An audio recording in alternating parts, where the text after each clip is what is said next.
Deixa eu só, a gente está começando aqui, deixa só a gente ver se entrou lá no YouTube.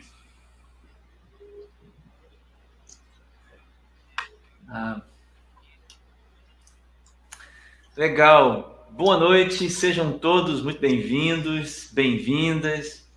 Todos vocês que nos prestigiam aqui nessa mais uma entrevista, né, aqui no CompoCast. É com uma imensa alegria assim, que hoje eu recebo a compositora, pianista, professora Raiza Richter.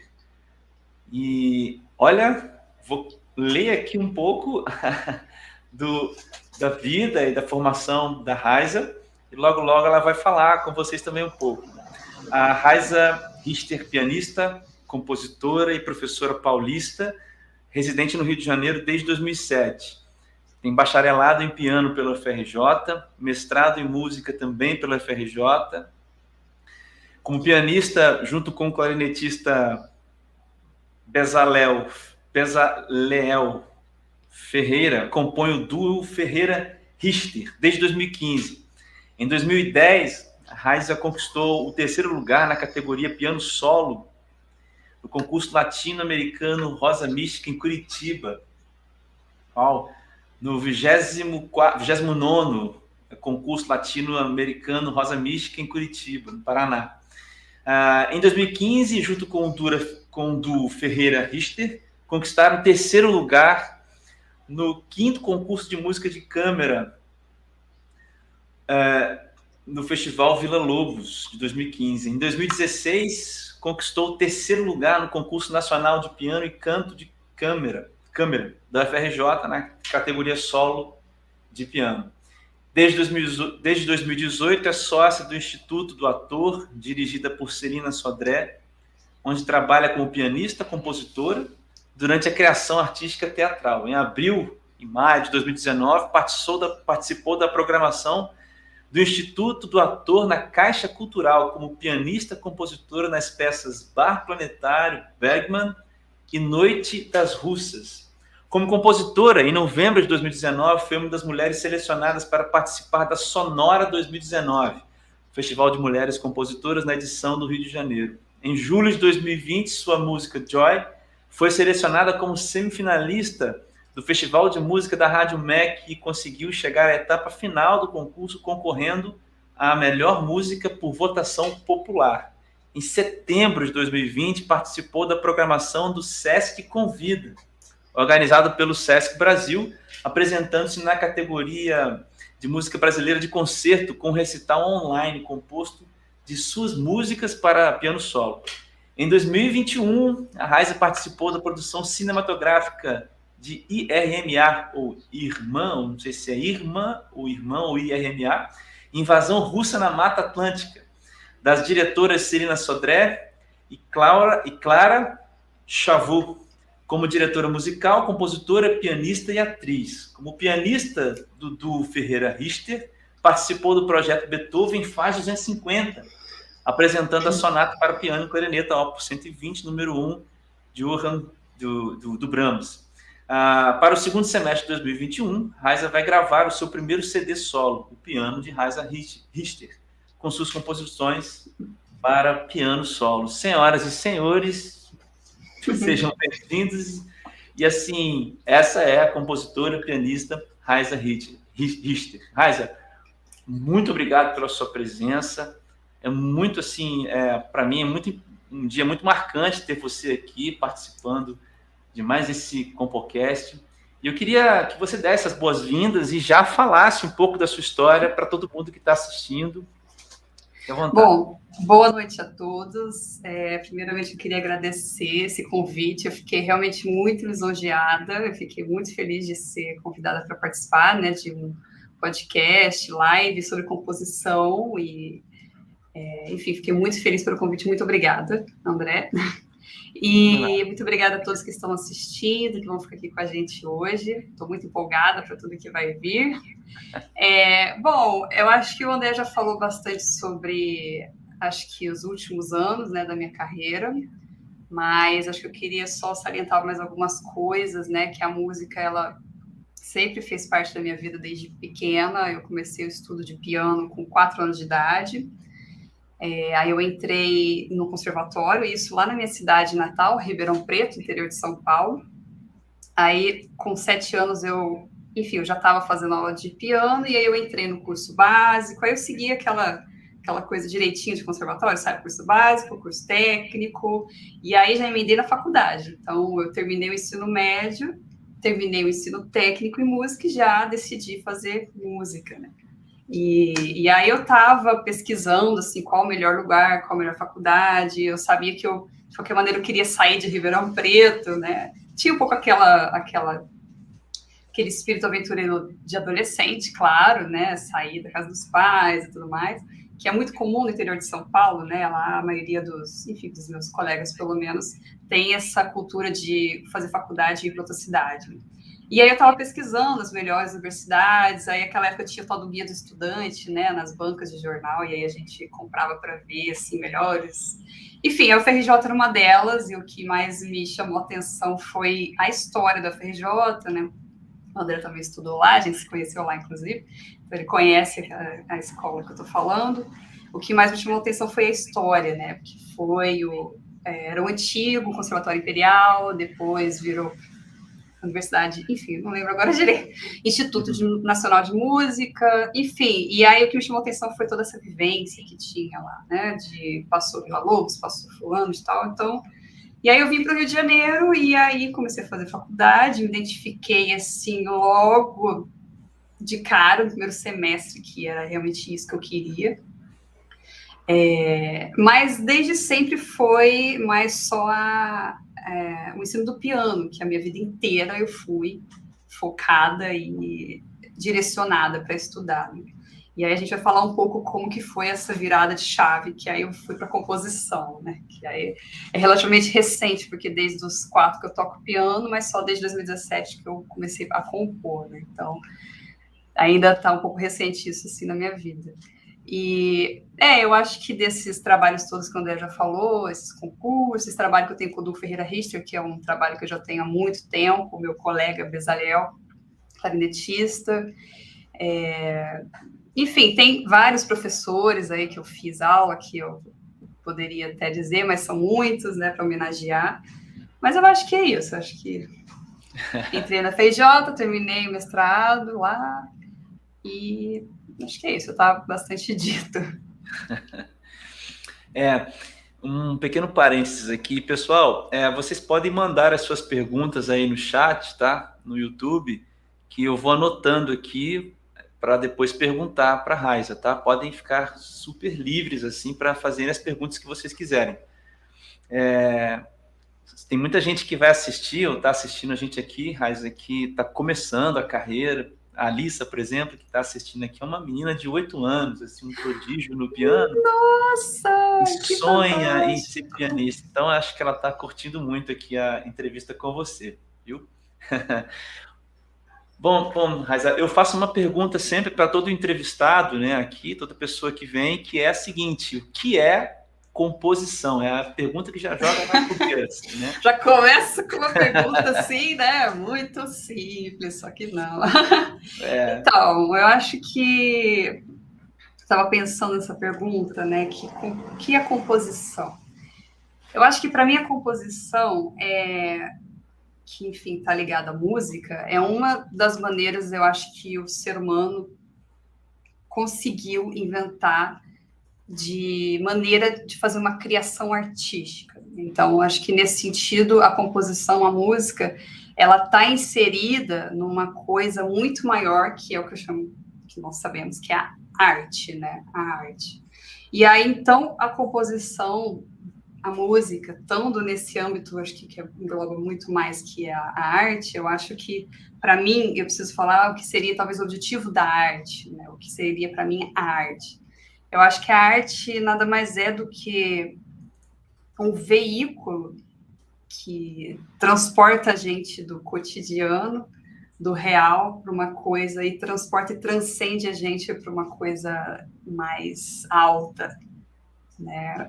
Eu vejo a arte muito isso, como um meio da gente transcender o real e o cotidiano. Então, Nesse sentido, eu entendo a composição e a música e as artes no geral mais como atualmente principalmente, mas como uma questão mais sensorial do que até muito racional, assim.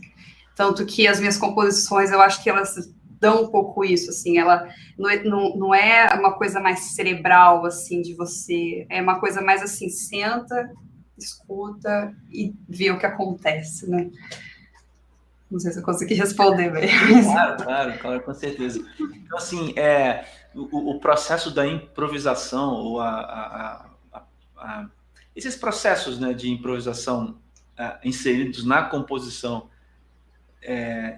assim, seria mais ou menos isso para você? É assim que você meio que compõe? Exatamente. Você já Eu chegou um pouco no ponto, assim, que eu acho que tem a ver um pouco com o fato de eu ter essa formação mais de pianista, de não ter tido uma bagagem, querendo ou não, da técnica composicional, né? Eu não estudei orquestração, eu não estudei essas coisas que é mais da grade, realmente, da composição. Então, esse meu primeiro passo, digamos assim, né, nesse caminho da composição, saiu do que eu já sei como pianista e justamente surgiu de improvisos no piano. Assim, foi dia que eu me peguei pensando numa escala e fiquei lá, enfim, tocando essa escala. Ideias vindo, e aí surgiu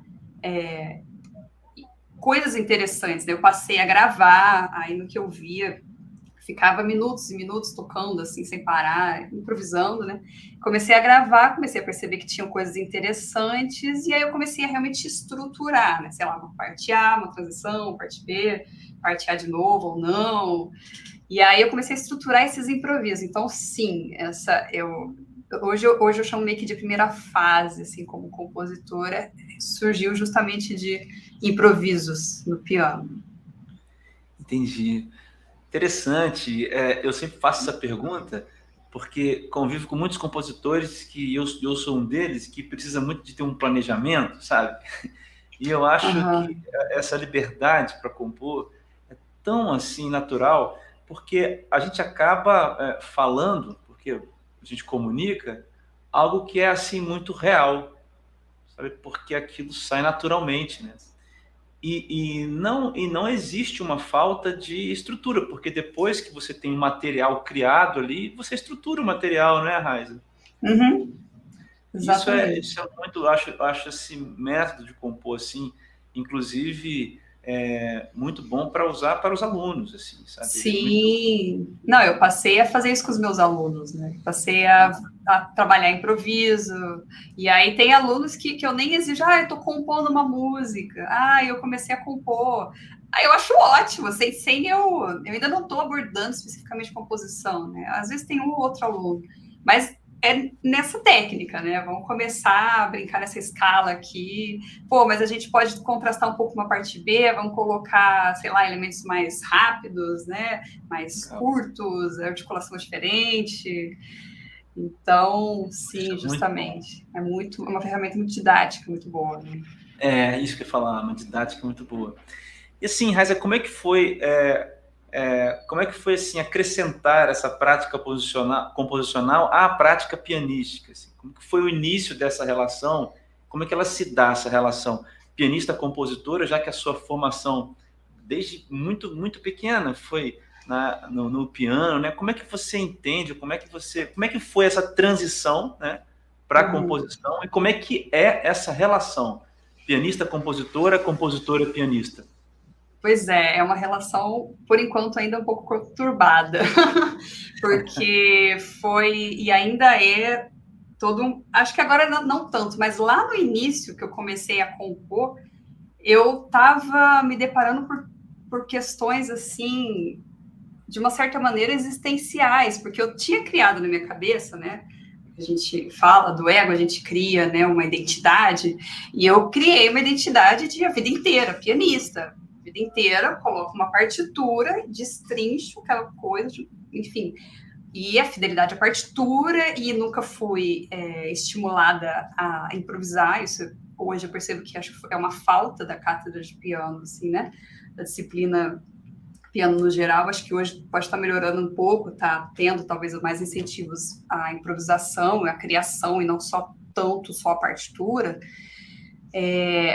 Mas eu me vi assim, nesse início, eu fiquei um pouco assustada, né? Porque surgiu e eu não sabia direito o que era aquilo que estava acontecendo.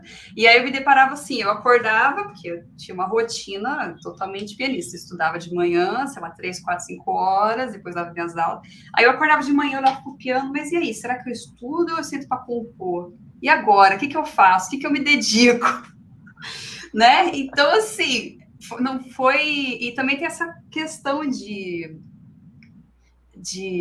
enfim, eu acho que eu tenho um pouco isso, né? De eu não ter tido uma formação acadêmica, eu ainda tenho um pezinho atrás, assim, é difícil, sei lá, assumir, não, porque agora eu sou compositora, mas não, já passou uns anos, tem tido premiações, tem tido convites, então, não, peraí, né? Calma, você é compositora, você está compondo, estão surgindo coisas, então, mas tem uma briga aí, né? Pianista, compositora, pianista, mas eu sinto que ainda tem muita coisa ainda para estudar, né? Da composição, de se crescer como compositora, e é isso. Eu, te ouvindo, Raiza, eu acho que posso acrescentar mais um elemento a essa pergunta, que é a questão da desigualdade mesmo de gênero que existe dentro da área da composição, né? Eu diria que entre composição e regência existe muito isso. No entanto, eu acho que na regência eu vejo as coisas um pouco mais equiparadas. Obviamente não equiparadas, mas um pouco mais em relação à composição. O ambiente da composição é um ambiente, sobretudo, masculino, né? Sim. E aí eu pergunto assim, porque você é a primeira compositora que eu estou entrevistando, por isso esse Compocast hoje é histórico, assim, para mim, uma alegria muito grande. Então, eu pergunto, insiro esse elemento na pergunta. Isso dificultou, é difícil para você, pelo fato de ser uma mulher nesse meio de composição? O que você eu acho que tem a ver essa minha dificuldade talvez, a assumir o meu lado compositora também tem um pouco a ver com isso, né? Porque a gente não tem tantas referências femininas. Se a gente tivesse mais referências femininas, seria mais fácil. Tanto que o meu primeiro clarão, assim, do tipo, Raiza, você é compositora, foi quando eu fui selecionada para participar do Festival de Mulheres Compositoras, do Sonora. Foi muito importante. Eu falo com as meninas, eu tenho contato ainda com algumas, né? E é muito importante esse festival, porque é uma maneira de mostrar que, sim, existem muitas mulheres compondo. Sim, tem espaço para a gente. Sim, pode ir compor. E eu lembro também não sei que ano que foi, mas teve um Oscar de trilha sonora, se não me engano, foi do Joker, né? Do filme do Coringa, e foi uma mulher compositora. E eu lembro que no discurso dela, ela falou: mulheres, componham, vocês podem. Aquilo foi outro clarão, assim, vamos compor então, vamos, a gente precisa dessas referências, né? Porque já é difícil, assim, quando a gente entra numa sala, né? Numa sala de aula, que a grande maioria é homem, a gente sente um pouco assim, já tem essa questão masculina que a gente sabe do mundo, né? Existe esse machismo estrutural, né? A gente sabe muito bem essa dificuldade da mulher andar sozinha na rua, enfim, não precisamos entrar em muitos detalhes. Então, já tem essa dificuldade, né? Quando a gente só vê homem, é difícil também. Então, sim, é um fator. Tanto que eu sou a primeira mulher, né? Tomara que tenha mais outras mulheres que você possa conversar, entrevistar e estar presente aí. Eu não sei se é uma coisa, tipo, mais no Brasil. Eu estive em 2014 num intensivo de composição nos Estados Unidos e na turma éramos 14 e havia, assim, umas 5, 6 mulheres.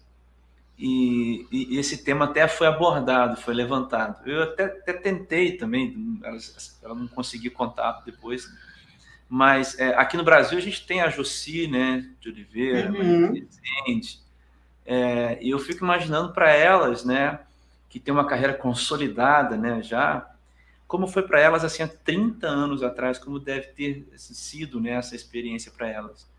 Mas eu acho que a gente precisa vencer isso, né? Precisa vencer isso. Não faz sentido nenhum esse tipo de coisa. E é por isso que a gente tem que abrir o espaço para as mulheres. Eu conheço algumas, assim, né?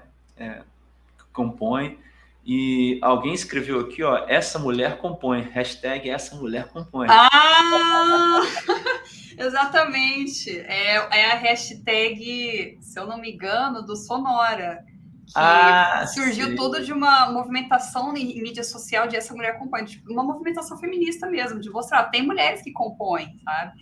E aí cresceu tanto que teve junção, né, de coletivos e criou o Sonora. Se eu não me engano, foi essa hashtag. E o Sonora é um festival internacional, tem no mundo todo. Tem no mundo todo, é muito legal. Quando eu fui convidada, eu fiquei, uau! E foi, assim, realmente muito marcante, porque foi aquele empurrão que eu tava precisando, porque eu ainda tava, não, acho que eu tô só, sei lá, brincando, de vez em quando sai uma coisa ou outra. Não! Você vai, entendeu? A gente precisa disso. E o meio masculino não ajuda tanto, né? Então, quando tem esses empurrões feministas assim, é maravilhoso. Eu vou fazer uma pergunta agora, assim, voltada para a sua pesquisa, né, de mestrado. A gente vai ouvir daqui a pouco, tá, gente, um pouco da música da Raiza. Fiquem que a gente vai ouvir um pouquinho, daqui a pouco a gente vai ouvir um pouco de música. Mas, Raiza, em sua pesquisa de mestrado, você fala sobre o tema transição operística para o piano solo, um estudo dos gestos musicais nas transcrições de Alfredo Bevilacqua. Nesse sentido, o que seriam os gestos musicais? Eu faço essa pergunta porque eu trabalhei com gestos também, gestos texturais, na minha pesquisa de mestrado. E hoje eu estava até ouvindo um seminário de uns alunos aqui, eles estavam falando, comparando alguns compositores que já usavam gestos extramusicais, as ondas, em coisas que encontramos na natureza. E existe uma disputa grande dentro da teoria da música, né, do campo da teoria musical, pelo termo gesto musical. Então, tem o viés filosófico, tem o viés do compositor, tem o viés da partitura em si. Eu queria que você falasse um pouquinho sobre essa questão do gesto musical. Qual é o olhar que você lança sobre o gesto musical? Então, essa dissertação eu defendi em 2014, então a Raiza compositora não fazia ideia que ia nascer, né? Não imaginava, e eu fiz em práticas interpretativas, né? Então, eu fiz na linha de pesquisa pianista, né? Concertista e tudo mais. Então, eu abordei o gesto musical mais realmente voltado a um gesto físico. Então, deixa eu explicar o que seria, não é apenas o gesto físico, né?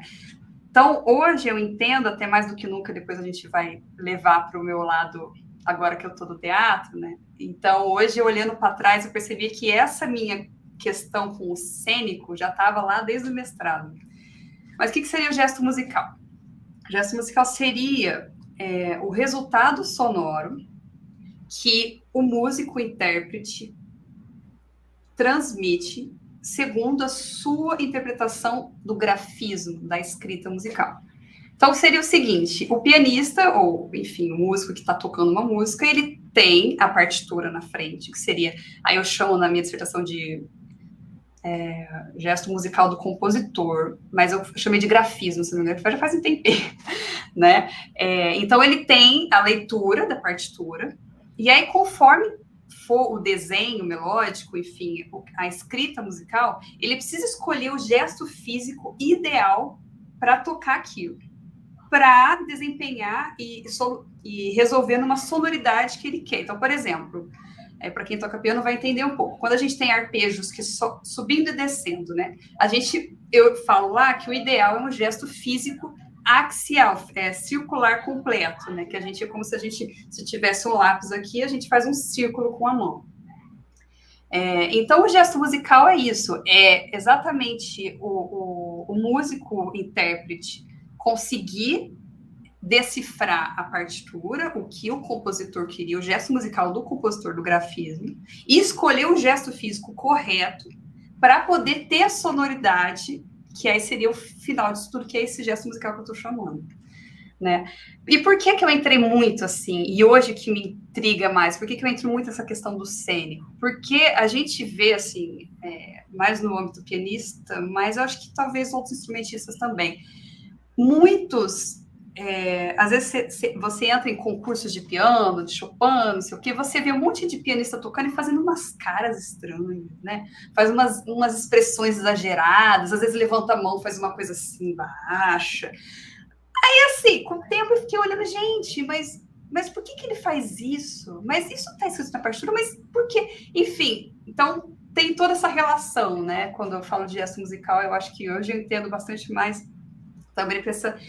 E aí esses questionamentos, né, do cênico, do que o músico faz em cena, pode fazer em cena, se realmente está influencia, eu acredito, o espectador, mas se está influenciando de uma maneira positiva ou negativa, e se está influenciando de alguma maneira, como que a gente pode fazer, então, um gesto físico que influencie o espectador de uma maneira consciente, né?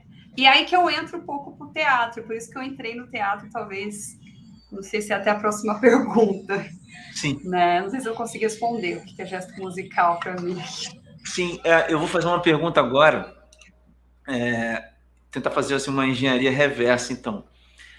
Então, assim, existe um gesto na partitura, vou chamar de um gesto duro, assim, na partitura, que tem a ver com aquilo que está escrito ali, e aí, daquilo existe o entendimento do intérprete para que o gesto físico, corpóreo, de alguma maneira, passe a mensagem contida naquele gesto musical da partitura. Exato. Então, a pergunta seria assim, já entrando já um pouco na parte do teatro, né? Isso influencia na sua composição no sentido de você agora pensar o gesto do corpo? Porque, assim, se você pensa o gesto do corpo para escrever o gesto, o grafismo, o gesto da partitura, ou isso você pensa num gesto quando você vai compor para o teatro, que a gente vai conversar aqui agora, você tem trabalhado muito com isso, né? Você pensa no gesto do corpo, do ator, ou da atriz, ou do dançarino, para fazer o gesto musical, assim, esse input, assim, dessa maneira? Nossa, excelente pergunta, excelente pergunta.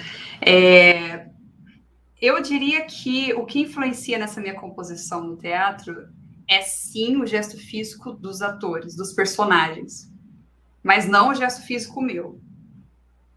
Eu ainda não cheguei nesse nível, nesse interesse, mas é interessante, né? Eu ainda não cheguei, mas a maneira que eu vou compondo eu costumo dizer que eu tento traduzir em música o que eles transmitem em cena, né? Então, claro, na minha expressão musical, né? Talvez um outro músico vá tocar, vai fazer músicas diferentes, mas é o que eu entendo e que eu sugo energeticamente também deles, né? Porque também eu costumo dizer bastante para eles, assim, a gente tem uma relação muito legal, né? Enfim, essa questão do teatro é muito bacana, porque cria uma comunidade, né? É uma relação que às vezes é difícil a gente criar com um músico, porque às vezes o músico é muito bitolado, sabe? De estudar, que no teatro às vezes tem que você precisa também interagir muito energeticamente. Não sei. E eu costumo dizer para eles que eu dependo deles para compor, porque dependendo da intensidade energética que eles fazem, eu consigo captar mais ou menos. E na maioria das vezes, não. Nas 2 peças, 3 que eu participei, eu estou sempre no piano e não estou vendo nada. Não estou vendo. Então, é tudo que eu estou sentindo e escutando, né? Tem até uma peça, inclusive, inclusive eu vou fazer a propaganda, a gente vai estrear essa sexta-feira, lá no Centro Cultural Sérgio Porto, para quem mora aqui no Rio, fica ali no Maitá, que é uma peça que chama Matriótica Polifônica, e tem muito esse trabalho, né? Eu lembro que eu fiquei 1 ano, a gente estava ensaiando há um tempão, assim, 1 ou 2 anos, aí veio a pandemia, a gente teve que parar, mas antes da pandemia já estava para estrear, né? Só não deu por conta da pandemia. E eu lembro que eu fiquei quase que um ano tocando sem ver o que estava acontecendo. Aí eu falei, gente, um dia pelo menos eu falava para a diretora, deixa eu só assistir para eu ver o que acontece, sabe? E aí, mas os atores falavam, ai meu Deus, não vai ter piano, como assim não vai ter piano? Então é muito interessante esse trabalho, né? E eu acredito que do que você estava falando, sim, tem uma questão de eu interpretar os gestos deles, né? Já que a gente entrou nesse assunto, eu queria que você falasse um pouquinho mais dessa relação. Como que foi assim, esse viés do teatro dentro da sua prática composicional? Como que você começou assim, a compor voltado para o teatro, para a música de cinema, né? Como é que foi essa entrada? Como é que foi como é que começou essa relação? Uhum.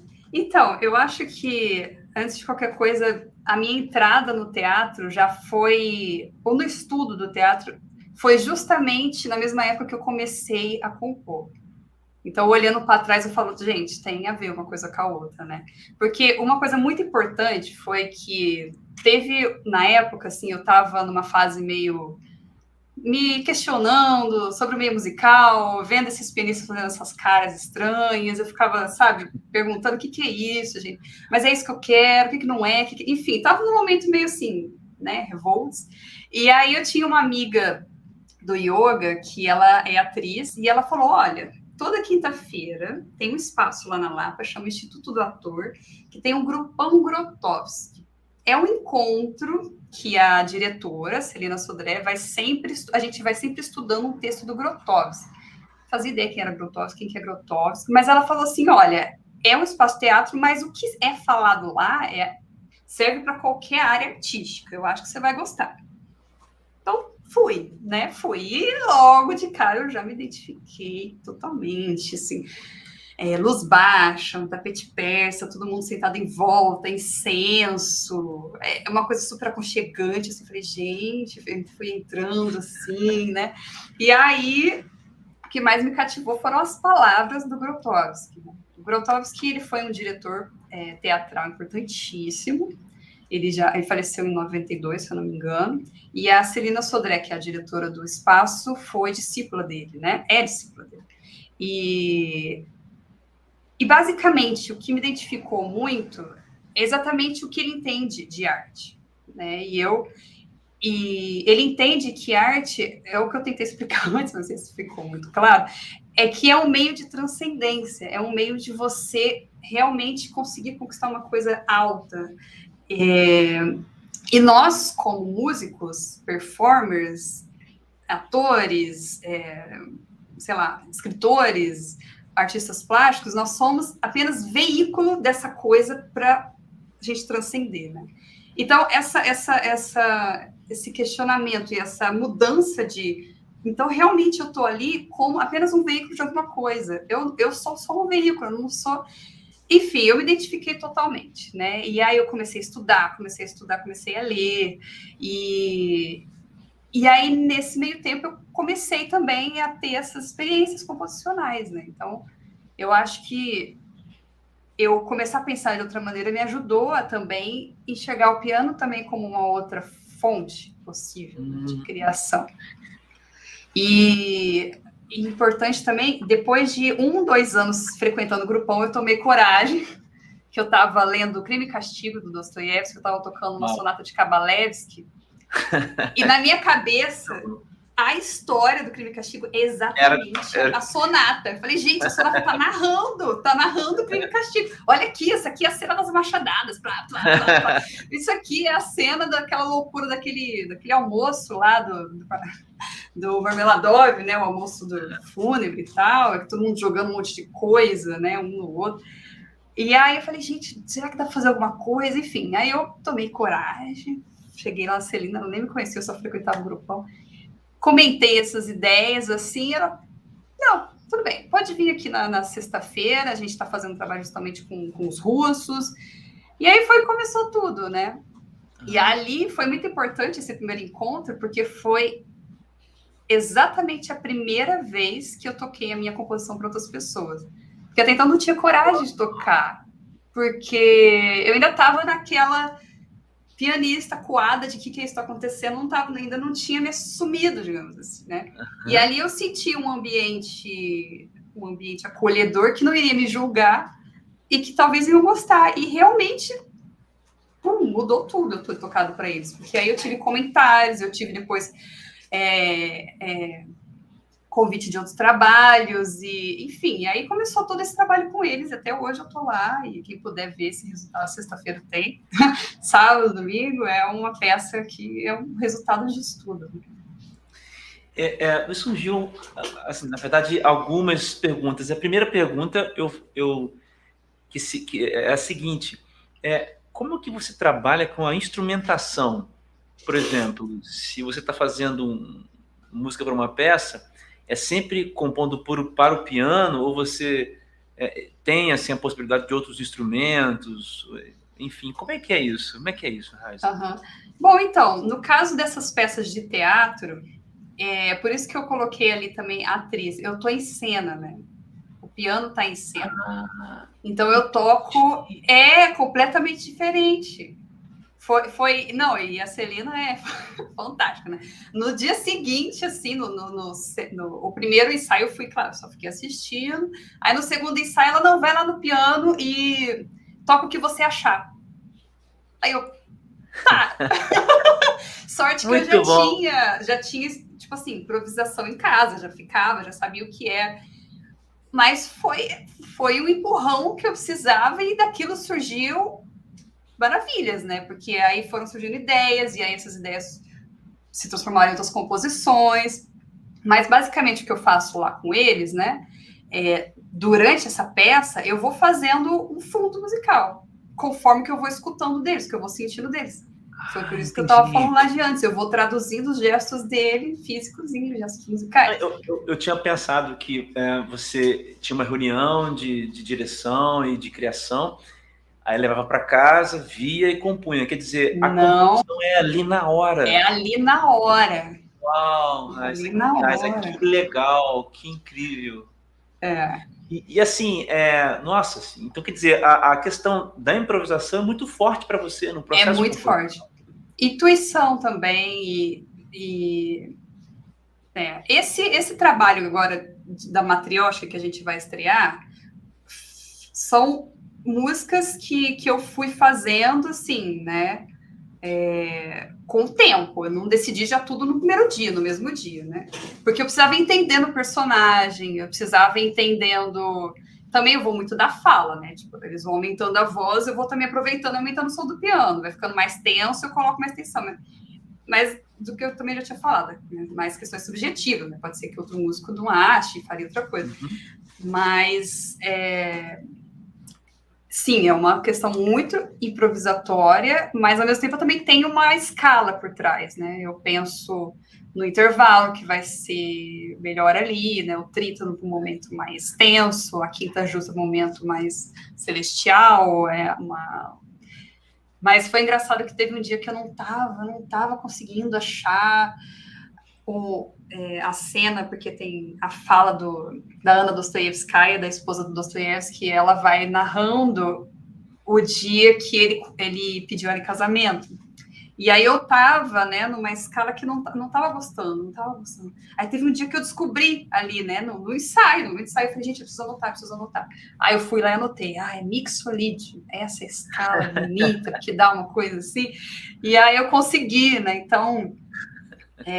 esses ensaios são muito importantes, né? A gente também ficou um ano e pouquinho trabalhando isso, né? Então também não é uma improvisação que não, também entendi, não, entendi.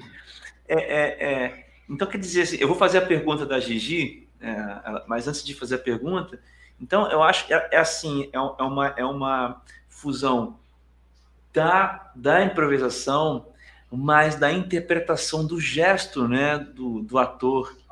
Sim, eu também. Isso é muito interessante, né?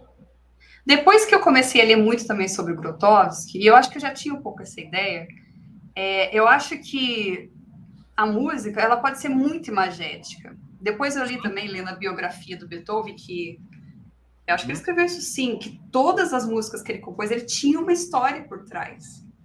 né? Então, você ter uma narrativa ajuda muito, assim, então é relativamente fácil não, intuitivo eu conseguir ali pensar, né, no que eu estou sentindo do personagem e narrar aquilo em música. Acho que essa questão da música como uma narrativa é uma coisa muito musical, não sei, é muito natural, né, assim, da música. Eu acho que isso, né, é natural, né? Porque comunicar, né? Eu acho que música é comunicar e essa narrativa, né?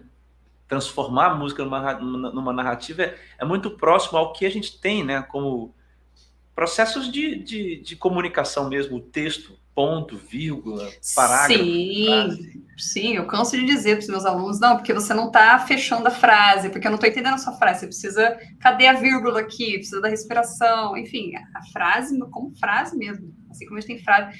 Aí eu sempre costumo dizer, né, não, porque quando você está falando com alguém, você fala sem entonação nenhuma, subindo, descendo, não, quando você fala com alguém, você... Né? Então, na música é a mesma coisa, né? As pessoas, às vezes, o aluno às vezes toca de uma maneira sem aquela entonação que precisa, né? Porque ele não entendeu a frase, né? Eu coloquei aqui a pergunta da Gigi para você ler e para o pessoal ler também. Ela está perguntando assim, se muda muito de um dia de espetáculo para o outro. Quer dizer, se o resultado final é diferente quando tem 3 sessões. De sessão não, para sessão. Então, nunca é igual, porque uma coisa que é um pouco diferente do teatro da música, que a música é realmente muito precisa de duração, digamos assim, mas o teatro, às vezes, vai ter uma cena que prolongou um pouquinho mais, ou outra cena que prolongou um pouquinho menos, às vezes tem um dia que um ator não foi, precisou faltar, e aí vai cortar, então, assim, o que eu toco também não é partiturado literalmente, mas eu tenho a ideia musical, a cena enfim, da Mária Timofeyevna é mais esses 2, 3 acordes com esse ritmo, então eu tenho como fazer o esboço. E aí eu vou ficando ali naquele esboço. Então, realmente muda, né? Assim, musicalmente falando, muda. É diferente da partitura, não é exatamente tá. Eu acho que a gente pode fazer um outro podcast, um outro compocast, né, Raiza? Só sobre composição a partir da interpretação do gesto e na improvisação. Acho que isso nossa, isso é muito, além de didático, isso é muito esclarecedor a respeito da música, né? Como uma comunicação em si, né? Algo que é tão forte, que vem até antes da palavra, né? Impressionante. Sim. Isso, né? Impressionante. Eu vou passar para o segundo bloco, Raiza, e aí a gente vai falar um pouquinho agora das suas obras. Tá. E da sua vida, assim, das suas... opiniões enquanto compositor. Eu vou começar com a seguinte pergunta: quais são seus compositores preferidos? Quais são as suas maiores influências enquanto compositora? Bom, então, compositores preferidos, eu acho que eu tenho, assim... Claro, como pianista, para tocar, né, assim, eu gosto muito dos 3 grandes Bs da música, digamos assim, né, o Bach, Beethoven, Brahms. Eu gosto muito da música germânica, né, da música de concerto, me identifico muito tocar Bach, para mim é sempre uma coisa transcendental, é uma coisa muito sacra, né, é uma coisa que me eleva muito. Beethoven é fantástico, tem cada tema, assim, lindo, a forma dele, eu gosto muito, Brahms também. Então, eu acho que eu tenho essa pequena preferência ali com o pianista, né. Agora, eu também sento em casa, deixa eu ouvir alguma coisa, normalmente eu não escuto muito música de concerto, não.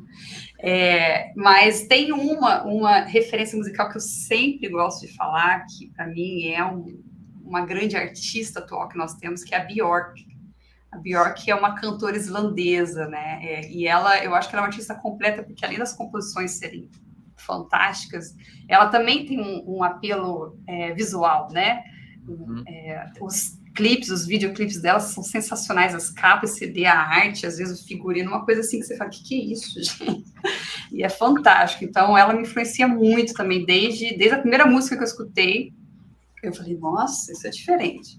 E acho que talvez a única artista que eu, assim, conheço o nome de CD, sabe, o nome de música, eu nunca decoro nada, nem Opus, essas coisas de música, eu não decoro nada. Mas ela eu sei, sabe, o CD tal, a música tal, então acho que eu sou um pouco fã. E agora, a minha influência como compositora já é um pouco diferente, porque a minha música não tem nada a ver com Bach, com Beethoven, com a música tradicional de concerto, eu acho. Eu tenho duas referências, mas eu acho que seria interessante falar que eu fui percebendo, conforme eu fui compondo, que eu tinha uma tendência minimalista, né? Não foi uma coisa racional e consciente. Foi uma coisa que aconteceu. Tanto que nesse dia, nesse primeiro dia que eu toquei pela primeira vez, nesse primeiro dia no Instituto do Ator, teve um ator que estava lá assistindo que ele falou, nossa, sua música lembra muito Ludovico Einaudi. Uhum. Aí eu, quem que é Ludovico Einaudi? Eu nem conhecia Ludovico Einaudi. Aí eu só pensei, gente, será que ele é bom? Aí eu fui ouvir depois, eu falei, gente, até que interessante, é bonito, assim, né? E ele até é popular, assim, bem conhecido, famoso. Sim. E eu gostei, assim, da música, né? Então, nessa primeira fase, eu escutei bastante o piano dele, identifiquei. Mas aí eu fui aprofundando mais com os minimalistas. Falei, pô, já que eu tenho essa vertente, vamos conhecer, né? Vamos entender quem são, qual que são as referências. E aí eu vi que um que eu já tinha escutado uma música, eu descobri que ele é o nome do minimalismo, eu falei, gente, ele é muito bom, é o Arvo Pärt. Sim, ele é fantástico. Nossa, ele é muito bom. Primeira vez que eu escutei ele foi a trilha sonora daquele filme A Grande Beleza, filme italiano, para quem não conhece. Tem uma música que eu falei, gente, que é isso? O negócio me tocou assim, grave. Acho que era para órgão e soprano, só. E fica assim, naquela angústia do grave ali do órgão. Eu falei, gente, sensacional. Aí eu comecei a escutar mais. Ele talvez é a referência, assim, maior que eu tenho, né, como compositor. E tenho a Julia Wolf também, que eu descobri, que é uma americana. É muito famosa, né? Ela é muito famosa também.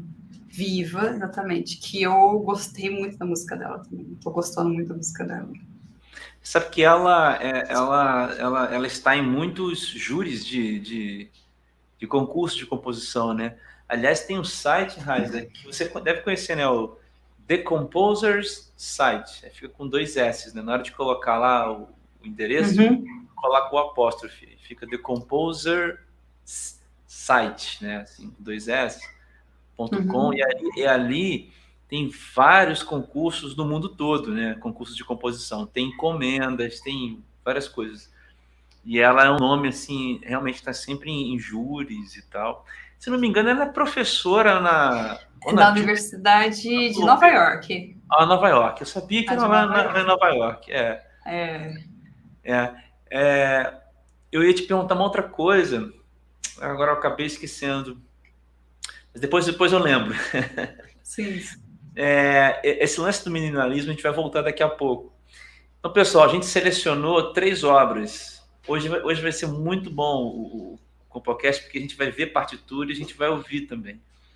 A primeira obra que a gente selecionou aqui da Raiz é a obra que se chama Joy. É uma obra para piano solo, tá? E ela está no SoundCloud da Raiza. Depois eu vou deixar o link aqui.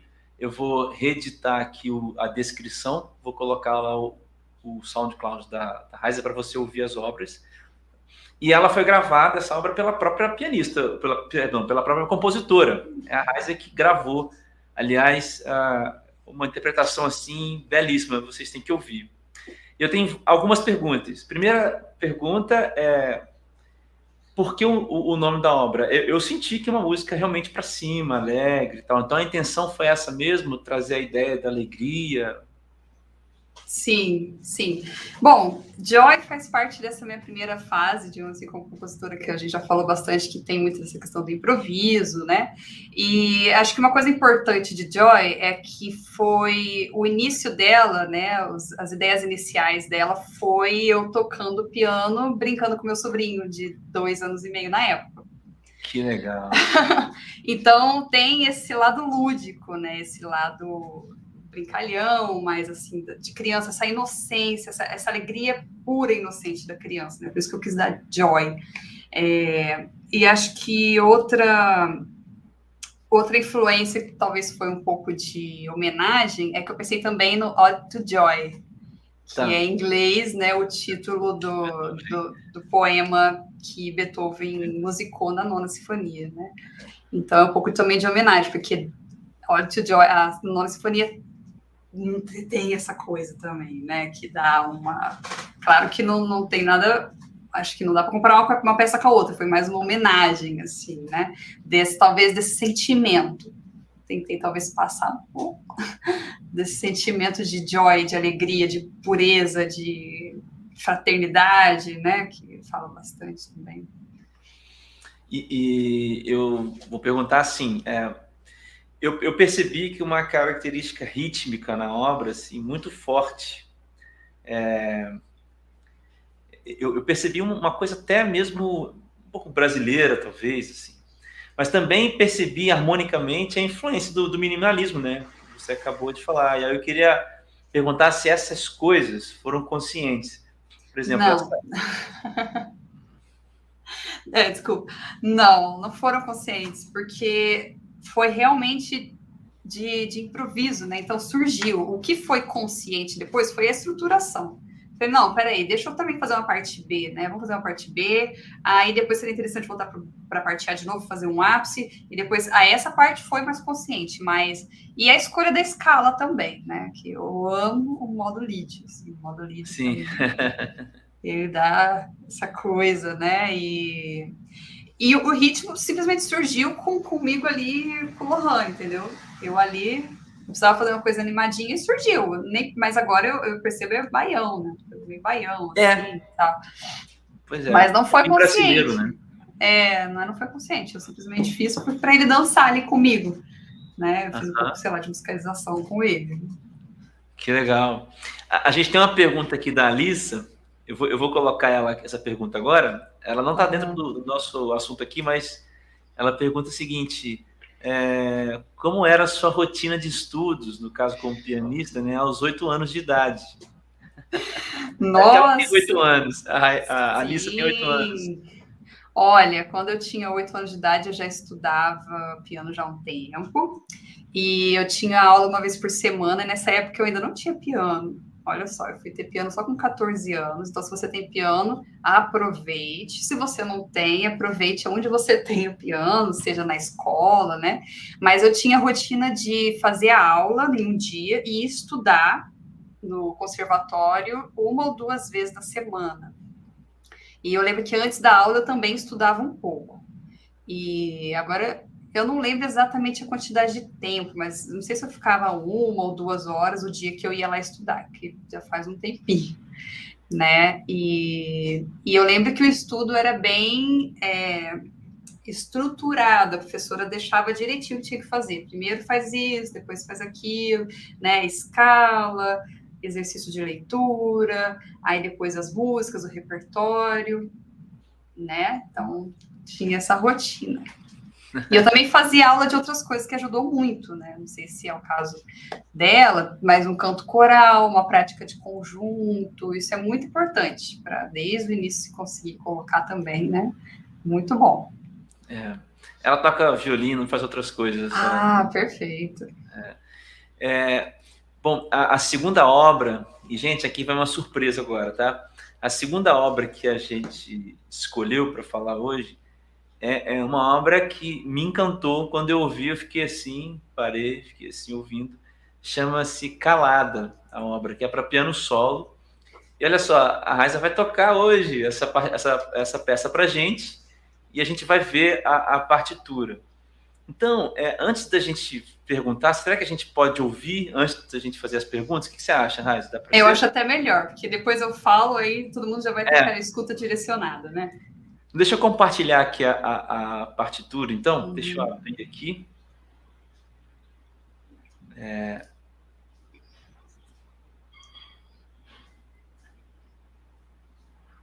Vamos lá, eu acho que eu vou mostrar agora para todo mundo. Aqui. Vocês devem estar vendo agora, né, a partitura. Desculpa, deixa eu colocá-la aqui no início. Isso, e agora, tá bom o tamanho, tá legal, né? Eu vou passando aqui. Então, gente, nós vamos ouvir agora a Raiza interpretando a obra Calada. Vamos lá. A obra dela, Tirar o fone.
Bravo! Obrigada. Lindíssima, lindíssima, lindíssima. Parabéns, Raíssa. Lindíssima. Obrigada. Lindíssima obra. Bom, o pessoal aqui, ó, curtiu bastante. Então, eu, assim, poxa, muito legal. Algumas coisas, eu percebo que esse olhar que você tem por ser pianista, né, de colocar vozes onde assim é possível tocar, né? Então tem uma nota no meio, né, que fica com esse dedo e os outros fazendo, e isso é uma coisa de pianista, né? Saber dar esse balanço para a mão, né? Conduzir essas vozes, isso vem de uma rotina de estudos, né? Ou seja, de uma prática pianística, né? Que eu acho que isso é muito visível na obra. Outra coisa que eu percebi, eu queria que você comentasse, bom, a ideia do minimalismo, né? Você falou do Avo, eu lembrei muito do Philip Glass. Pois é, normalmente o pessoal fala do Philip Glass, mas por incrível que pareça, eu não escuto muito, não conheço muito do Philip Glass. Mas eu entendo, tem essa estética, né, do minimalismo, que ele é um expoente, né? Sabe, Raiz, eu vou me permitir fazer um comentário aqui, vou colocar a pergunta da Isabela aqui, mas antes, eu acho que a estética minimalista, ela se aproxima muito mais das pessoas do que a estética de rompimento, sabe? As outras estéticas de rompimento do século XX, por exemplo, de rompimento com o tonalismo, de rompimento com as coisas, de estar sempre numa vanguarda, né? Uhum. E por isso que eu também gosto assim do minimalismo, porque é inovador, é novo, assim, é da pessoa, é verdadeiro aquilo e é próximo, sabe? É uma música que a gente ouve, a gente se conecta, acho isso incrível, né? Eu acho que é uma consequência da minha vontade, da minha escolha de fazer música com esse objetivo que a gente falou desde o início, para transcender e levar a pessoa para o sensorial e não para o cerebral. Uhum. Tanto que eu acho que, eu não sei se é muito, muito óbvio, mas para mim já ficou um pouco assim, que tem um certo preconceito na música de concerto para música minimalista, né? Eu já senti isso, já escutei comentários, né, de uma pessoa X falando, não, porque eu sou maximalista e eu realmente menosprezo o minimalismo. E aí começou a aula desse jeito. Falei, gente, não sei se eu vou conseguir assistir essa aula, né? Porque...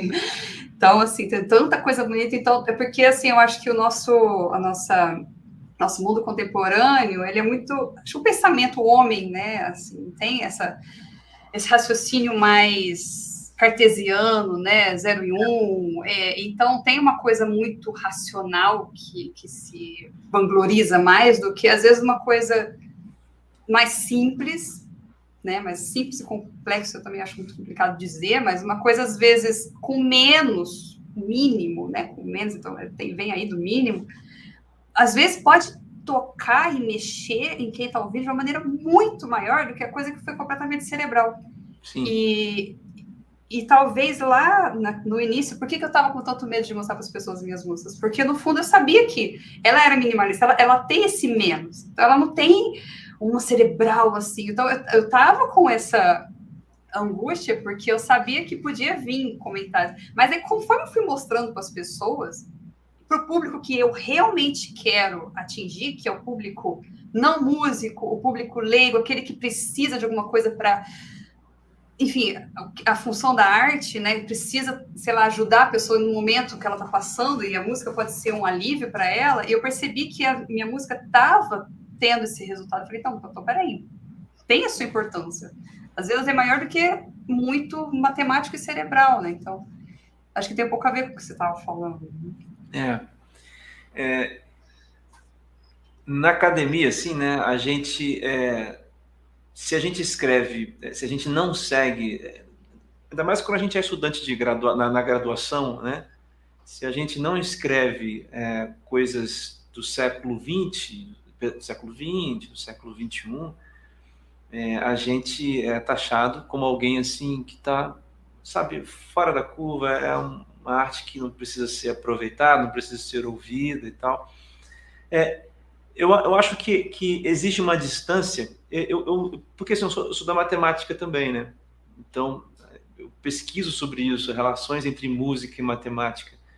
Eu acho que não tem que ser necessariamente uma coisa ou outra, né? Porque o próprio minimalismo tem vários mecanismos de composição que são complexos, que é, por exemplo, quando você faz uma dilatação temporal. O que acontece na sua música tem o ponto, né?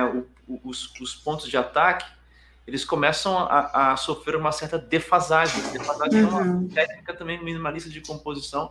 E aí, isso eu acho, Raiza, que a questão é harmônica. Eu acho que é harmônica, sabe? Quando entra para o âmbito do acorde, do harmônico, né? Realmente é mínimo. Não tem tanta mudança. E eu acho que o que você falou foi fantástico, que assim, a música que serve a alguma coisa.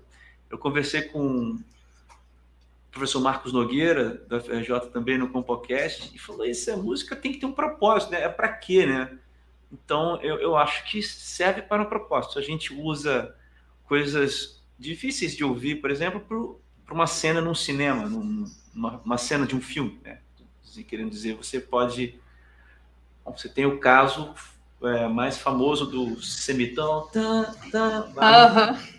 Hitchcock, né? Na Psicose, né? Então, é fantástico, assim. Eu fiquei encantado, assim, essa música eu quero, assim, no meu Spotify, quando estiver pronta, assim. Eu vou até fazer propaganda do CD, então, né? Não sei se a gente pode vai falar falar. isso depois, mas eu estou em processo do CD, ele já foi gravado. Esse CD que eu fiz agora, ele é meu primeiro CD solo, então, piano. Eu tanto coloquei o nome de O Piano de Raiza Richter. Então, são 10 músicas dessa primeira fase como compositora, e um pouquinho também mais para cá, mas nessa estética minimalista modal, né?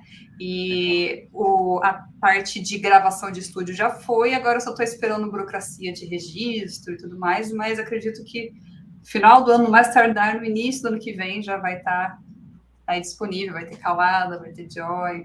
Ah, sim, depois compartilha para a gente poder soltar. Com certeza. A gente tem uma pergunta da Isabela. A Isabela é minha aluna, ela é violoncelista e pensa em seguir a carreira também, então ela faz uma pergunta legal. Você acha que o teatro influencia a sua composição? Né? A gente estava falando sobre isso. Enquanto compunha esta obra, pensava em uma possível encenação? Sim, inclusive eu ainda não falei da história de Calada, né? Mas a Calada foi a minha primeira composição, digamos, encomendada para a trilha sonora de um curta-metragem. Então, ela foi, sim, pensada para um filme, um curta, né, de 5 minutos. Tanto que, então a história dela é muito legal, porque nesse primeiro dia que eu toquei lá no Instituto do Ator também tinha uma atriz, que ela entrou em contato comigo alguns meses depois, dizendo que eu ter tocado lá influenciou ela, assim, criativamente, e ela pensou na produção de um curta-metragem que teria a história de uma criança autista que toca piano, meio que um prodígio no piano, e ela queria que eu fizesse uma música, que aí durante a música toda já seria rodado o filme. E a história do filme é dessa criança que é filha de uma mãe que sofre violência doméstica, né, agressão física. E acaba que o final não é muito feliz, né, que ela é realmente calada. Então, é um filme triste. E aí, por isso que eu dei de calada, ela realmente assassinada pelo marido, né? Então, tem essa atmosfera, né, essa música. Ela não sei o que cada um sentiu aqui, mas eu tentei passar uma angústia, tentei passar né, esse desespero, o tararita, ela correndo, tentando se desvencilhar, e no final o ápice todo e fica aquela pausa é o morreu, né? Então, Eu tentei passar, assim, uma encenação e tem... O né? filme está disponível para a gente assistir? Pois é, não está disponível. A diretora acabou que meio que engavetou porque não conseguiu o editor, enfim, é uma pena, assim, eu fiquei assim, né, triste, daí ainda não está pronto, né? Isso foi em 2019, se eu não me engano. Mas a música está aí, né? E aí, então... Daqui a pouquinho está no Spotify, nos serviços de streaming, para a gente ouvir. Sim. Bom, gente, a última música, já partindo para o final da nossa conversa, que legal, a gente está com um número tão legal de pessoas assistindo aqui, Raiza. Ah, que legal. Quantas pessoas? Eu não estou aberto. Nós estamos com 23 pessoas assistindo aqui agora. Que legal. Legal, né? A última obra, terceira obra que a gente assim elencou para a gente falar, a obra da Raiza, se chama Cuicurus e a Mulher Branca, e é para orquestra de cordas.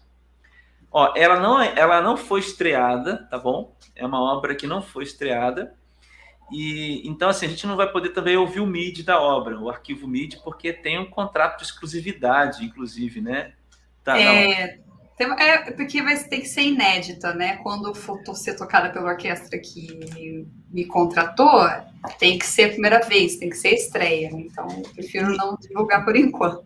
Quando vai ser essa estreia? Já tem uma data, Raiza? Pois é, não tem uma data específica. O projeto que eu fui convidada para fazer parte, ele está indo para o segundo ano e era para ter começado agora em agosto, mas acho que por questões de orçamento, de governo, não aprovar o projeto, vai ser a partir de março que vai começar o projeto. Então, a orquestra vai começar a ensaiar em março e eu acredito que é só para o ano que vem.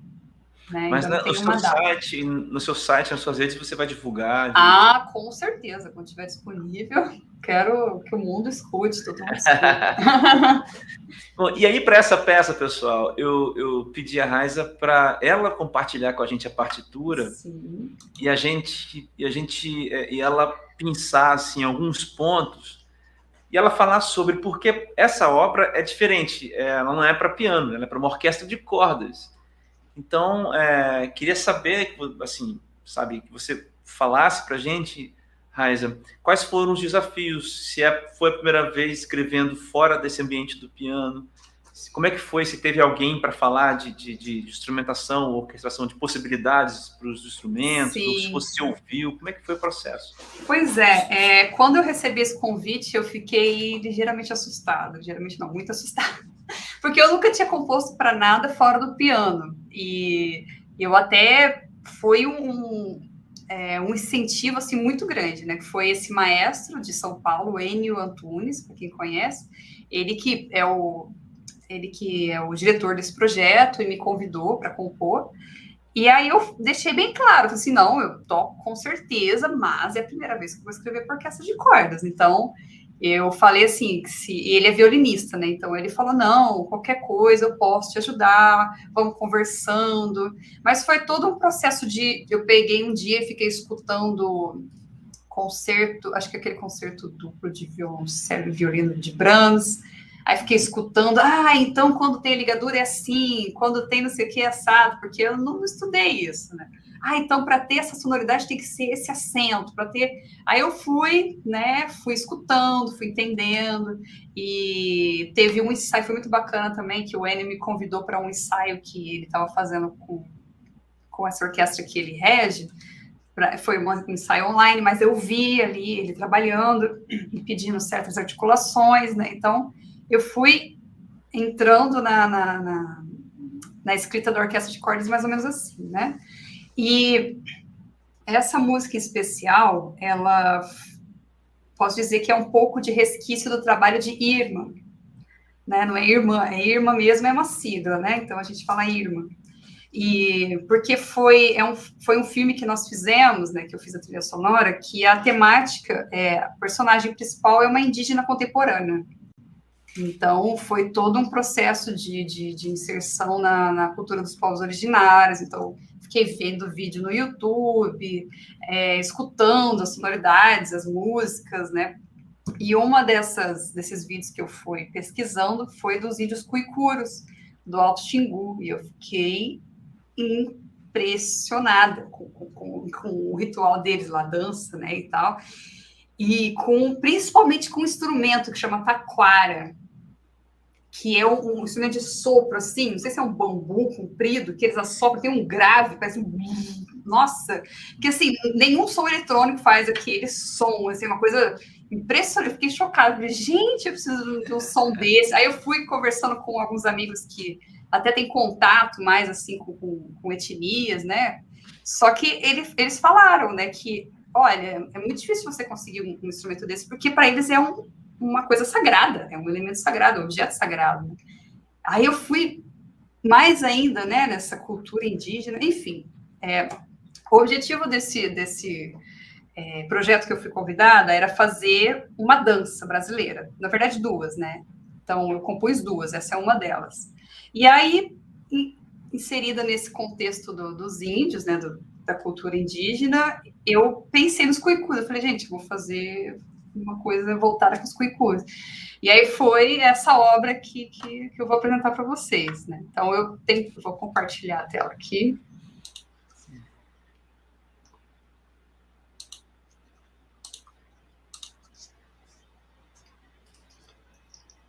Foi? Foi. Tá tudo certo, né? Deixa eu só ocultar aqui. Tá dando, acho tá que... piscando para vocês? Tá. Que estranho. Deixa eu... parou, né? Deu uma estabilizada, estabilizou. Tá ótimo. Bom, então, assim, eu vou falar rapidamente, né? Quando eu tô sempre colocando, né? Cuicuros, e depois lá na frente vai ter mulher branca. Cuicuros, mulher branca. Então, idealmente eu pensei como se fosse um diálogo, né? Entre os índios. E eu não queria chamar homem branco, por isso que eu botei mulher branca. Falei, homem branco a gente já tem demais, né? Então, mulher branca, não é homem branco. Vamos também botar um pouco de feminismo aqui. Então, é esse diálogo que tem da cultura branca com a cultura dos povos indígenas. Então, eu tentei meio que um tá dialogando com o outro. Então, o elemento musical dos cuicus com o elemento musical da nossa formação eurocêntrica, branca, né? Digamos assim. Então, esse início aqui, eu pensei no elemento da marcha, né? Eu não queria falar marcha, porque marcha remete a uma coisa, soldado remete à cultura branca, mas essa coisa binária, né? Digamos assim, do compasso binário, né? Que eles têm na dança deles, né? A música deles é sempre binária, né? Enfim, pelo menos dos cuicuras. Então, eu pensei nesse elemento deles caminhando.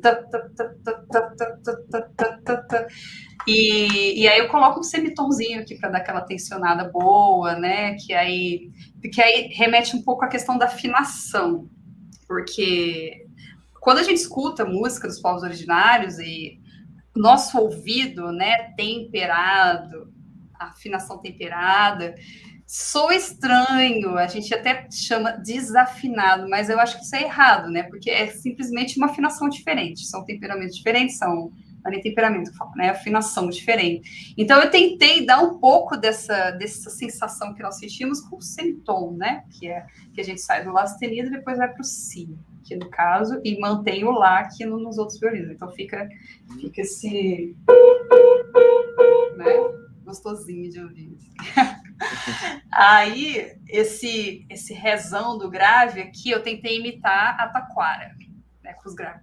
Eu tenho um gravão, assim, que eu tentei imitar a taquara e o pessoal lá marchando, né? Marchando não, dançando. Aí eu fui fazendo o que você falou, né, que tem essa questão do minimalismo, da questão do ritmo. Aí eu fui de 4, né, de 4 compassos, depois de 2 em 2, né, fui fazendo acelerando o ritmo. E aí eu coloquei esse elemento dos cellos aqui, que aí eu tentei imitar um vídeo... baixa mais um pouquinho. Tentei imitar... Porque um dos vídeos que eu vi tinha uma certa melodia que a taquara fazia. E aí eu escutei uma coisa parecida com isso. Eu falei, vou tentar transcrever mesmo, né? Então tem esse... Tori, tori, toti, ti, toti, ti, toti, toti, que é muito legal. Então esse elemento eu usei bastante para quando tem os cuicuros na música, né? E esses glissandos eu achei super legal, porque quando eles cantam, quando eles estão lá fazendo, de repente tem uns gritos, eles estão lá fazendo, né? E aí tem a taquara, o passo e nada uns gritos assim, que eu achei, gente, é o glissando, vou fazer o glissando vai imitar isso. Né? Então, essa parte inicial, que é os cuicus, eu tentei literalmente transcrever o que eu vi no vídeo. Né? Tentar passar o máximo possível para a orquestra de cordas o que eu estava vendo ali da dança dele. Né? Aí eu pego esse elemento, aqui, eu pego o elemento da marcha e fico, e trabalho ele para criar uma transição. Né? Então, eu trabalhei esse mesmo elemento, né? Então, eu usei ele aqui, aí eu vou acrescentando um outro elemento, e aí é uma coisa também minimalista, que eu percebi muito na escrita minimalista, né? Que tem uma coisa e você vai sobrepondo camadas dessa mesma coisa, né?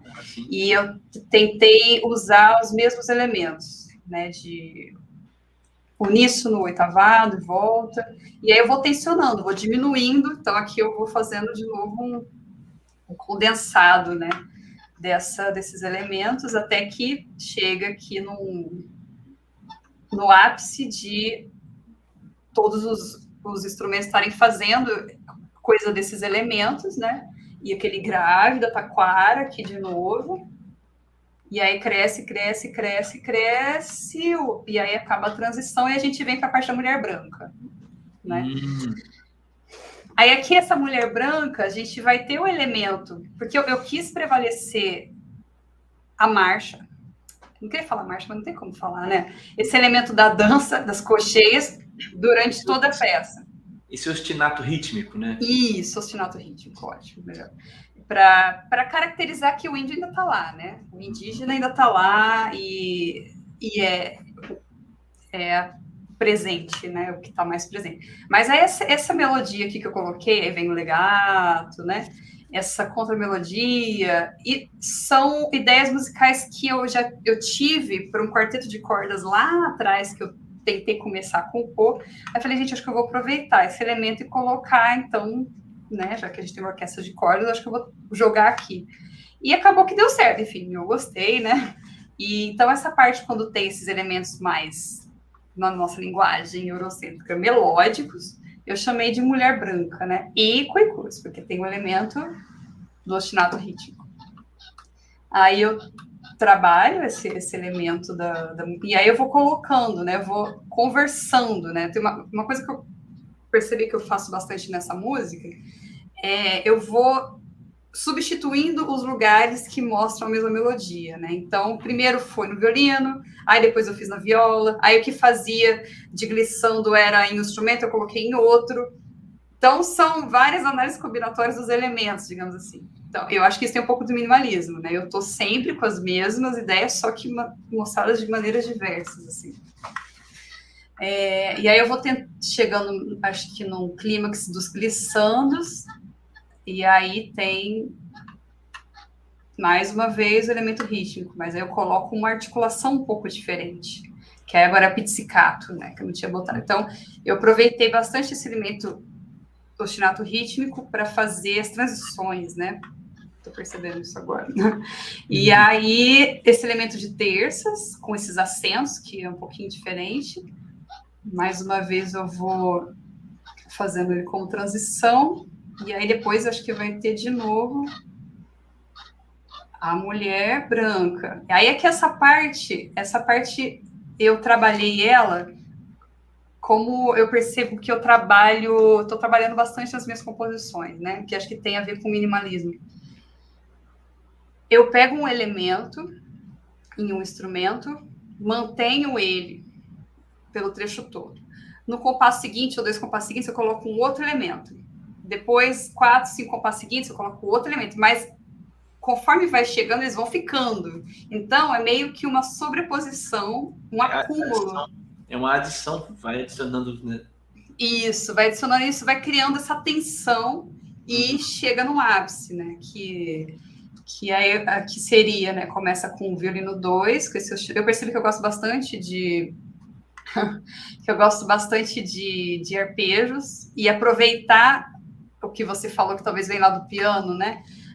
Dessas articulações que acabam surgindo naturais do arpejo, né? Que acaba criando esse ritmo, né? Tá, tá, tá. fazendo esses acentos que já estão ali, né? Acho que vem um pouco da escrita do piano. Aí entra esse elemento no cello e fica esses dois elementos, né? Depois entra esse elemento que eu aproveitei do mesmo ritmo, né? Que criou aqui. Isso, para deixar mais, assim, escutável essa voz aí que a gente achou no arpejo, né? Aí fica. E aí depois entra mais... Oi? Não, isso é muito bom, porque... isso é muito bom, porque você está fazendo soar essa nota, né? Isso. Essa nota do arpejo, a gente está ouvindo ela, porque está soando no violino. Aqui entra essa melodia que enfim, surgiu durante a composição, que tem o mesmo ritmo, só que aí a viola, eu gosto muito, às vezes, do timbre da viola, entre aquele monte de coisa, sabe? A viola tem uma coisa meio rabeca, sei lá, não sei se estou falando besteira, não sei se os violistas vão me... mas não sei, eu gosto desse timbre da viola. E, enfim, entra, né? Você viu que aquele elemento lá do início ainda está aqui, né? Então, o violino 2 tem que ficar ali, ó, firme, né? Preciso do ritmo, né? E aí entrou aquele ritmo, né? Aquele lá do começo. Só que é um pouquinho diferente, que ainda deixei aqui uma nota mais longa. Que aí acho que depois eu vou tirar essa nota longa e eu vou deixar. Aí vem o gravão, né? Aí o grave, quanto mais tarde entrar, mais potente eu acho que ele dá, né? Para o ápice que pode vir, né? Sim. E... Tá descendo, né? Esse baixo. Isso. Esse é um elemento que eu uso muito, assim, desde as músicas para piano. Eu vou sempre fazendo esses tons descendentes, né? Enfim, esses graus conjuntos descendentes, assim, eu acho que dá uma coisa legal. E aqui uma nota aguda, né? Aí eu coloquei essa nota aguda e aqui seria já praticamente o ápice. Aí que já entra o tema lá dos cuicuros inteiro, né? Pauri, pauri, palpipi, palpipi, palpipi. E aí uma coisa que eu percebi, assim, que eu precisava entender melhor, mas aí eu fui... Como sair do ápice, né? Porque eu tô um tempão em mesmos elementos, e aí depois que você mostra tudo e tá aquele ápice, né? Tudo já... como que eu saio disso, né? Como que transformar... Porque eu acho que mais importante, agora falando bem, né? Composicionalmente falando, você chegar ao ápice também precisa sair do ápice, né? Porque senão o ápice não fica ápice, não vira ápice, não dá aquela coisa que o ápice precisa ter, né? E aí, aqui, como foi que eu resolvi? Eu voltei. Eu quis manter um pouquinho ainda, pra gente ainda entender, ó, ainda não acabou, mas ele tá aqui, tá? Ele ainda tá aqui, ó. Aí, tem a mudança de dinâmica também, né? Não, dinâmica eu adoro fazer, né? Forte, depois piano. Piano calada, né? Tem calada lá depois. E aí eu termino, deixa eu ver se eu fiz. Aí eu vou terminando pop. E isso é muito do minimalista também. Você vai, ao mesmo tempo que pode adicionando, você pode subtraindo os elementos. Eles vão aparecendo, eles vão sumindo ali, some um, some um. E aí até que fica fica um depois do final, né? Isso. Muito legal. Uau! Mas, assim, eu lendo, eu tenho uma pergunta para te fazer aqui. Eu fiquei esperando ver se alguém ia fazer essa pergunta, mas eu vou te fazer uma pergunta aqui. Antes dela, eu digo assim, eu ouvindo aqui, né? Vendo aqui e ouvindo internamente, acho que vai soar muito bem. Porque eu senti que a música é fluida. Então, ela mantém a sua narrativa, ela é muito bem sustentada. A narrativa da música é muito bem sustentada. Eu acho que isso é importante para a composição, porque senão o intérprete não a entende, né? Essa é a dificuldade enfim, compositores renomados como Brian Farner Hall, por exemplo, que escrevem músicas, sei lá, coisas um quarto de segundo, aqui agora metade de um segundo e a nota desce um quarto de tom. Isso é difícil criar uma narrativa às vezes, e a música está muito assim linearmente escrita, muito bem escrita linearmente, no sentido de que está entendível, sabe? Uhum. E o diálogo entre os elementos eu achei formidável. A pergunta que eu tenho é a seguinte: eu fiquei pensando desde que vi a peça, né? Eu percebi o seguinte, ó, eu percebi duas tonalidades. E a primeira tonalidade que você usou, pelo menos eu percebi duas, que você usou Fá sustenido maior ou Ré sustenido menor, não sei. E depois você, quando passa para a segunda sessão, vai para Sol maior. E geralmente o músico de cordas, ele quase bate na gente, né? Eles vão dizer que não, mas eles pelas costas, eles falam mal da gente. E eles batem quando a gente coloca assim, tons tipo Fá sustenido e tal. Então, tem algum motivo de você ter escolhido essa tonalidade ou essa transição de Fá sustenido para Sol? Então, a música não está ela está em Ré sustenido menor, dórico, se eu não me engano. Ah, tá. Eu sempre escolho modos assim, para compor. Agora, se eu faço todo o encadeamento harmônico correto do modo, que a gente sabe que tem, não sei, mas a escala eu sempre penso modal. Então, eu fiz. E agora, por ser esse monte de sustenido, olha, eu estou tentando lembrar como que foi, mas normalmente o que vem na minha cabeça de ideia, eu já vou direto ver exatamente aquela nota. E aí, se eu não me engano, eu acho que foi transcrevendo o vídeo do YouTube, foi a nota quase que eu cheguei ali tentando transcrever. E aí eu gosto sempre de ter essa fidelidade, né? De ser exatamente a tonalidade, principalmente porque é cordas. No piano não vai fazer tanta diferença se for mi bemol ou ré sustenido. Agora, cordas, eu tenho muito essa curiosidade, e eu acho que ainda vou explorar muito isso, compor não muito dentro do sistema temperado, pedir que não seja exatamente assim, porque eu acho que a gente perde um pouco, né, quando o sistema temperado, acho que perde um pouco dessa questão mais acústica e, para mim, consequentemente, energética, que quem está ouvindo escuta, né? Então, eu acredito que foi porque eu quis transcrever literalmente e chegou numa coisa, sei lá, mi, ré sustenido, não era ré sustenido, ré. Então, e a modulação para Sol, aquela parte aqui?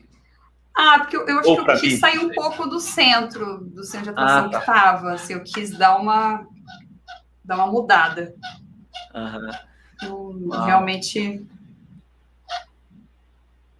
Não, peraí. É porque o tema da mulher branca originalmente é esse daí. Então eu queria chegar nesse tema, nessa tonalidade. Entendi. Eu sou meio fiel às tonalidades, sabe? As escalas, a altura certinho. Eu sou meio. Gosto de ser fiel.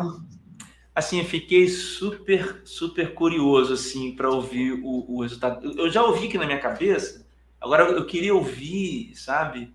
Porque vai soar tão bonito, vai soar tão, assim, vai soar, é que assim, olha, vai soar, entendeu? Porque às vezes a gente escreve as coisas, eu vou colocar a pergunta da Gigi aqui de novo, e às vezes a gente escreve alguma coisa. Uma vez eu queria que houvesse um glissando, só que ele fosse lento, muito lento, 2 compassos. E é difícil fazer isso. E isso é complicado, da pessoa entender, do violinista, um naipe de cordas, fazer um naipe inteiro, de primeiro violino fazendo um glissando, na corda, né? Uma corda só, mas entende? Às vezes é difícil. E quando a música você vê e ouve e entende, nossa. Tem uma pergunta aqui da Gigi, estou colocando aí. Você se comunicou com alguém da tribo? Não, eles não fazem ideia que eu existo. Infelizmente, não. Você sabe que lá, quando a gente estava iniciando o processo do filme de Irma, a gente até sugeri que seria interessante a gente fazer uma visita para alguma etnia, não precisava nem ser o Cuicudos, que é um pouco mais distante. Mas a gente estava no ápice da pandemia e a gente ficou achando que ia ser complicado, né? Eles talvez não iam querer receber a gente, mas eu, infelizmente, não tenho contato nenhum com nenhum povo originário, assim. ia ser muito interessante eles escutarem e saber o que eles acham, com certeza. A Rosemary está dizendo... Rosemary é minha mãe. A mãe está dizendo, gostaria de ouvir. Eu também gostaria, dona Rosemary. A gente vai ouvir. Vamos ouvir ano que vem, com orquestra de cordas de verdade, não MIDI.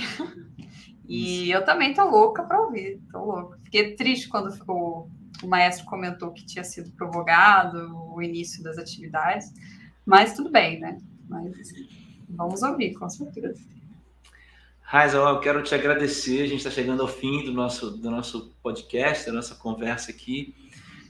Para a galera que está ouvindo aí, vai ficar salvo aqui no YouTube, mas eu extraio o áudio dessa nossa conversa e coloco lá no Spotify também.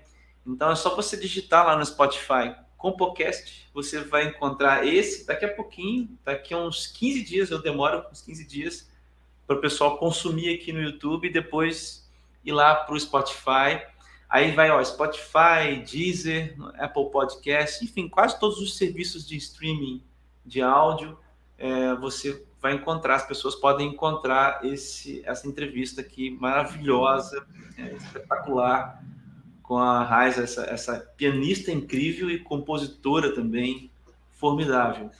Raiza, se as pessoas quiserem entrar em contato com você, quais são as maneiras de elas conhecerem mais até as suas próprias obras? Sim.